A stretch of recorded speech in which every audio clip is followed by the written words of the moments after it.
Y'all, how is it possible that Labor Day is already here? I'm always a little sad to see it come because that means summer is going. But this year, the Lord has given me new perspective on Labor Day, and I thought I would share it with you. So Labor Day is a U.S. holiday that was established about 125 years ago during the Industrial Revolution.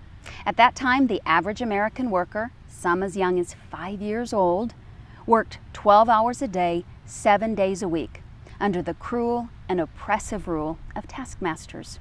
Kind of reminds me of the Israelites in Egypt, who were slave laborers for Pharaoh, who forced God's people to make bricks, not because he wanted more bricks, but because he wanted fewer Hebrews. The ancient brick-making technique, which is still used today, believe it or not, is absolutely back-breaking work. It was fun for me to get to make one brick in Egypt, but I cannot imagine the struggle to make thousands upon thousands upon thousands of them. In this fallen world, labor has been weaponized for control. Few people really love what they do, either because they are forced to bow to the tyranny of power-hungry bosses, or they bow to the tyranny of the corporate ladder. Either way, they might as well be making bricks. Changing jobs isn't always possible. It wasn't possible for the Israelites until they cried out to the Lord, and then He rescued them out of slavery.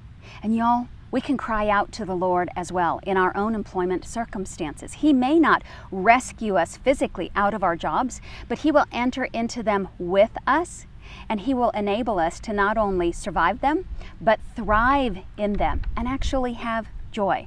It's all a matter of perspective. Listen to what Paul writes to the Colossians. In all things, obey those who are masters on earth, not with external service as those who merely please men, but with sincerity of heart, fearing the Lord.